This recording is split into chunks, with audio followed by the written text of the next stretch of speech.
Shalom, salam sejahtera untuk kita, salam sehat. Ya, puji Tuhan, kita bersyukur untuk kesempatan yang masih Tuhan beri bagi kita untuk sama-sama belajar firman Tuhan. Hari ini saya akan berbagi dalam renungan singkat, yaitu dari satu ayat firman Tuhan saja, dari Mazmur 40 ayat 6.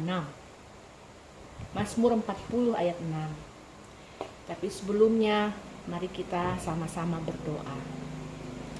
Bapa di surga, di dalam nama Tuhan Yesus, kami mengucap syukur untuk kasih setia Tuhan dalam hidup kami, menjalani hari-hari kami yang ada. Engkau hadir dan Engkau memberikan kekuatan, Engkau memberikan arti bagi kami. Engkau Tuhan yang sanggup menolong kami dan memberikan kami kemenangan karena Engkau setia. Terima kasih untuk kesempatan berbagi firman-Mu, belajar bersama dari Engkau, dan biarlah Engkau menolong kami untuk mengerti, sehingga kami dapat melakukan firman-Mu, dan kami boleh diberkati untuk menjadi berkat bagi orang lain. Dalam nama Yesus kami sudah berdoa. Amin. Oke, saudara, saya akan bacakan Mazmur 40 ayat 6. Demikian firman Tuhan. Banyaklah yang telah Kau lakukan ya Tuhan Allahku, perbuatan-Mu yang ajaib dan maksud-Mu untuk kami. Tidak ada yang dapat disejajarkan dengan Engkau. Aku mau memberitakan dan mengatakannya, tetapi terlalu besar jumlahnya untuk dihitung. Saya mau berbagi dari ayat terakhir, yaitu kalimat terakhir maksudnya, tetapi terlalu besar jumlahnya untuk dihitung. Renungan hari ini saya beri tema menghitung berkat Tuhan di tengah badai. Kita semua tahu bahwa pandemi COVID-19 itu seperti badai, bukan saja di Indonesia tapi merata di seluruh dunia. Dan tidak ada kejelasan kapan COVID ini akan berakhir. Walaupun ada orang bilang ada yang di negara A atau di negara B sudah menemukan vaksin, tapi kenyataannya kasus ini terus bertambah. Dan kalau kita hubungkan dari kalimat tadi, terlalu besar jumlahnya untuk dihitung, dihubungkan dengan keadaan sekarang. Apa yang sekarang sedang kita hitung, yang akhir-akhir ini kita hitung? Mungkin karena COVID ini ya, hampir semua aspek kehidupan kita itu terkena dampaknya. Lebih banyak aktivitas dilakukan dari rumah. Tapi ada juga kantor atau tempat-tempat pekerjaan lain yang harus ditutup. Dan ini berdampak kepada perekonomian. Sehingga tidak bisa dihindari, kita mulai melakukan hitung-hitungan. Karena itu untuk kepentingan kita ke depan. Misalnya, mungkin kita sudah mulai menghitung bagaimana nih cara bayar cicilan, atau uang tabungan sejak berapa. Akhirnya mulai lagi lebih jauh kita berpikir bagaimana masa depan saya, bagaimana masa depan anak-anak saya. Dan itu akan membawa kita kepada satu rantai yang tidak putus dan menimbulkan ketakutan, kekhawatiran. Itu manusiawi, nggak bisa kita pungkiri karena itu kenyataan. Tapi bicara hitung-menghitung, sebenarnya Tuhan tidak melarang itu. Karena dalam firman Tuhan, di dalam Lukas 14, saya akan bacakan untuk kita. Lukas 14 ayat 28 sampai 32. Lukas 14 ayat 28 sampai 32. Ini bicara firman Tuhan tentang menghitung, membuat anggaran atau perencanaan. Ayat 28. Sebab siapakah di antara kamu yang kalau mau mendirikan sebuah menara tidak duduk dahulu membuat anggaran biayanya, kalau cukup uangnya untuk menyelesaikan pekerjaan itu, supaya jikalau ia sudah meletakkan dasarnya dan tidak dapat menyelesaikannya, jangan-jangan semua orang yang melihatnya mengejek dia sambil berkata, orang itu mulai mendirikan, tetapi ia tidak sanggup menyelesaikannya. Atau, raja manakah yang kalau mau pergi berperang melawan raja lain, tidak duduk dahulu untuk mempertimbangkan, apakah dengan 10.000 orang ia sanggup menghadapi lawan yang mendatanginya dengan 20.000 orang? Jikalau tidak, ia akan mengirim utusan selama musuh itu masih jauh untuk menanyakan syarat-syarat perdamaian. Jelas dari firman Tuhan ini, Tuhan menganjurkan, Tuhan sepertinya memberikan ajaran, instruksi bahwa kita perlu membuat anggaran, perlu membuat perencanaan. Supaya apa? Supaya kita nanti tidak menyesal. Kemudian kita juga tidak diejek atau diolok orang. Nanti orang, apalagi kalau kita orang percaya, akhirnya larinya kepada Tuhan. Tuhan yang disembah itu siapa? Jadi membuat anggaran, membuat hitung-hitungan itu perlu. Tapi kalau berhubungan dengan keadaan sekarang, bicara tadi tentang ayat 40 ayat 6, Mazmur 40 ayat 6, menghitung-hitung. Kalau yang kita hitung itu akhirnya membawa kita kepada rasa khawatir, mulai meragukan Tuhan, lalu kita mulai tawar hati. Kok sampai sekarang Tuhan tidak menolong, tidak ada jalan keluar.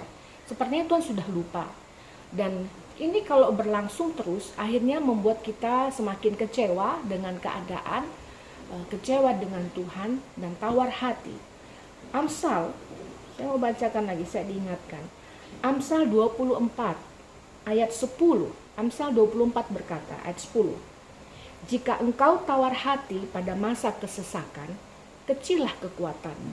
Jelas firman Tuhan berkata, waktu kita sedang dalam kesesakan, dalam beban berat, kemudian kita mulai tawar hati karena mungkin sudah berdoa, sudah berusaha, tapi sepertinya jalan tertutup, maka dikatakan oleh firman Tuhan, kekuatanmu itu kecil.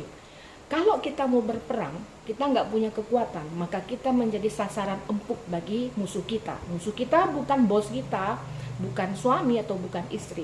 Firman Tuhan di Efesus 6 jelas berkata, musuh kita itu pemerintah-pemerintah, penguasa, penghulu di udara, roh-roh jahat. Jadi kalau kita tidak melatih, menguatkan iman kita, melatih diri kita, maka dalam masa kesesakan, kita akan semakin kecil kekuatannya, dan sebentar kemudian kita akan dihantam oleh musuh kita.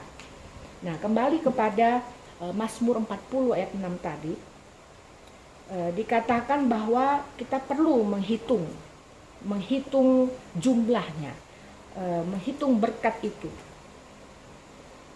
Mazmur 40 ayat 6. Tetapi terlalu besar jumlahnya untuk dihitung. Nah, ini dia. Kalau bicara menghitung, saya ingat ada beberapa ayat firman Tuhan juga bicara tentang menghitung, hitung-hitungan, termasuk rambut. Saudara ingat itu ya. Saya akan ajak kita baca di Lukas, Di dalam, Lukas 12 ayat 6 sampai 7. Ini menarik. Lukas 12 ayat 6 sampai 7. Firman Tuhan. Bukankah burung pipit dijual 5 ekor 2 duit? Sungguh pun demikian, tidak seekor pun daripadanya yang dilupakan Allah. Bahkan rambut kepalamu pun terhitung semuanya. Karena itu jangan takut, karena kamu lebih berharga daripada banyak burung pipit. Ini menarik sekali, Tuhan mau membandingkan kita dengan burung pipit. Saudara, saya baru baca dari Google, burung termahal di dunia itu apa? Ternyata memang ada, namanya racing pigeon atau merpati balap. Di tahun 2013 itu telah dicatat bahwa ada orang di luar negeri ya, itu membeli burung merpati balap ini, seekor itu harganya hampir 90 miliar rupiah. Tapi kalau kita lihat di ayat firman tadi, Lukas 12 ayat 7 dikatakan oleh Tuhan bahwa kamu tuh lebih berharga daripada banyak burung pipit. Burung pipit tadi dibilang 5 ekor itu 2 duit. Sedangkan merpati balap itu hampir 90 miliar. Dan dikatakan kita tuh lebih berharga dari itu. Tidak bisa dibayar. Kenapa? Karena Yesus mati untuk kita, manusia berdosa. Yesus tidak pernah mati untuk binatang, untuk tumbuhan. Walaupun mungkin dia termahal, seperti merpati balap ini sampai hampir 90 miliar. Jadi secara logika, wah itu aja udah gak sanggup gitu memikirkannya 90 miliar. Tapi Tuhan berkata, kamu lebih berharga daripada burung-burung itu. Jadi katanya rambut di kepalamu pun sudah dihitung. Ini tadi bicara soal hitung. Jadi firman Tuhan banyak juga bicara tentang menghitung. Rambut di kepala, kalau orang nggak ada kerjaan, rasanya pun nggak ada kerjaan, dia nggak akan mungkin sanggup menghitung jumlah rambut di kepalanya. Tapi demikian Tuhan menganggap kita berharga. Tuhan sudah tahu. Sampai jumlah rambut di kepala kita dia tahu. Oke? Jadi kemudian kita lihat kembali kepada Mazmur 40 ayat 6 yang menjadi ayat ini tadi. Pertanyaannya, Mazmur 40 ayat 6, pertanyaannya bagi kita adalah, apanya yang dihitung? Di tengah badai begini, apa yang seharusnya kita hitung? Ayat 6, banyaklah yang telah kau lakukan ya Tuhan Allahku, perbuatanmu yang ajaib dan maksudmu untuk kami. Tidak ada yang dapat disejajarkan dengan engkau. Aku mau memberitakan dan mengatakannya, tetapi terlalu besar jumlahnya untuk dihitung. Saudara, ada satu ayat kunci di situ dikatakan, apa yang telah kau lakukan. Itu yang dihitung.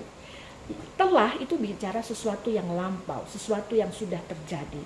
Jadi, satu, untuk menghitung berkat Tuhan di tengah badai, di tengah keadaan yang tidak menentu seperti sekarang, kita perlu mengingat kembali, bahkan menghitung apa yang sudah Tuhan buat dulu, apa yang sudah dibuatnya, perbuatannya yang ajaib.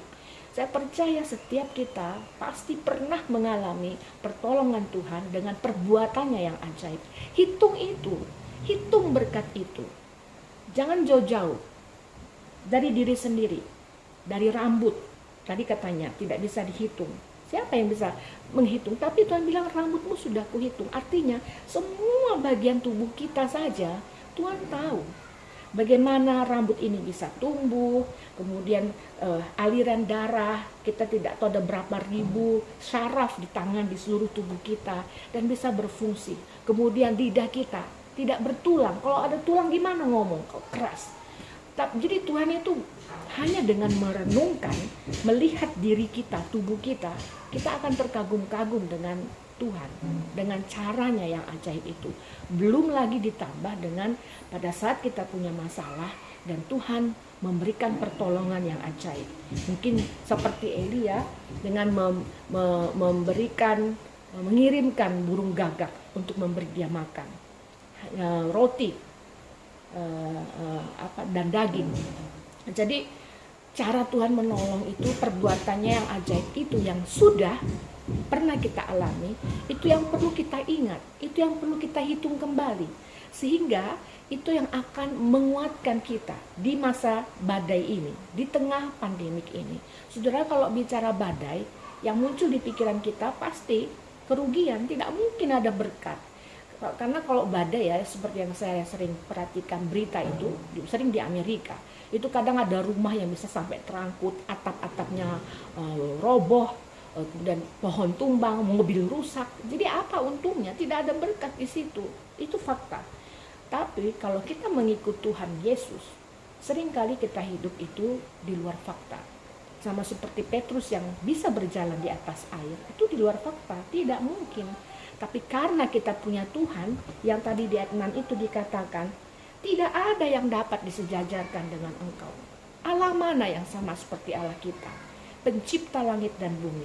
Waktu dia berbicara, waktu dia menciptakan alam semesta hanya dengan perkataan, maka itu jadi. Jadi dalam hidup kita di masa pandemik ini, biarlah kita juga mulai memperkatakan, menghitung berkat yang sudah Tuhan buat, perbuatan ajaib yang sudah Tuhan kerjakan. Tidak harus dengan hal yang spektakuler, hal-hal yang sederhana di dalam hidup kita, di dalam tubuh kita, kepada suami, istri, kepada anak-anak. Apa yang kita lihat, jangan lihat dengan mata ini, karena mata ini sangat terbatas. Kita akan sama seperti Petrus, ketika melihat gelombang, kita akan tenggelam, karena kita nggak yakin bisa. Tapi mata kita ditujukan kepada Tuhan. Dia adalah pencipta yang tidak dapat disejajarkan dengan yang lain, yang sanggup memberikan berkat di tengah badai itu. Berkat bukan saja bicara tentang uang, sehingga kita harus terus-terus hitung uang, tidak. Tapi berkat seperti tadi yang di Mazmur 40 ayat 6 katakan, perbuatan ajaib yang telah kau lakukan, sehingga kita Waktu kita mulai menghitung berkat-berkat ini, menghitung keajaiban Tuhan, mengingat perbuatan Tuhan yang ajaib itu dalam hidup kita, maka timbullah rasa syukur, timbullah pujian kepada Tuhan. Sehingga dari mulut kita bukan lagi perkataan-perkataan negatif yang melemahkan iman kita, tapi menjadi perkataan yang membangun. Perkataan ada kuasa yang mampu mencipta, sama seperti Tuhan kita pencipta. Maka kita diberikan itu. Ada firman Tuhan diingatkan, hidup dan mati dikuasai lidah. Siapa yang suka menggemakannya, ia akan memakan buahnya. Jadi kalau kita menggemakan, mengulang-ulang sesuatu yang dari firman Tuhan, maka kita akan menerima itu. Karena Tuhan kita setia dan Dia mampu. Ya, sebelum saya akhiri renungan singkat ini, saya mau memuji Tuhan. Satu lagu lama dari Kidung Jemaat nomor 439. Ini lagu favorit saya dan papa saya. Judulnya Bila Topan Keras Melanda Hidupmu. Jadi saudara, kata-katanya itu luar biasa ya. Kalau saudara sudah tahu lagu ini, boleh kita sama-sama memuji Tuhan. Bila topan keras melanda hidupmu. Bila topan keras melanda hidupmu, bila putus asa dan letih lesu, berkat Tuhan satu-satu hitunglah, kau niscaya kagum oleh kasih-Nya. Ayat 2. Adakah beban membuat kau penat? Salib yang kau pikul menekan berat. Hitunglah berkat-Nya, pasti kau lega, dan bernyanyi terus penuh bahagia. Berkat Tuhan mari hitunglah, kau kan kagum oleh kasih-Nya. Berkat Tuhan mari hitunglah, kau niscaya kagum oleh kasih-Nya. Jadi mari di tengah badai pandemik ini kita terus belajar menghitung berkat Tuhan, dan kita akan terkagum-kagum akan kasih Tuhan dalam hidup kita. Haleluya. Mari kita berdoa. Bapa di surga, kami bersyukur karena Engkau Tuhan yang berkuasa atas badai. Badai apapun itu Tuhan. Karena tidak ada yang dapat disejajarkan dengan Engkau. Kami mau menundukkan diri kami ke bawah tangan Tuhan yang kuat, agar Engkau yang berkuasa atas hidup kami menolong kami untuk tetap melihat kepada Kristus, bukan melihat keadaan kami, untuk mampu menghitung berkat-berkat Tuhan, untuk mampu mengingat perbuatan Tuhan yang ajaib dalam hidup kami, dan kami boleh menaikkan syukur kami kepadamu. Kami mengucap syukur Engkau ajari kami lebih dalam lagi ya Roh Kudus, sehingga kami boleh diberkati karena kami mau melakukan firman-Mu. Terpujilah Engkau, dalam nama Yesus kami berdoa. Amin. Tuhan Yesus memberkati. Shalom.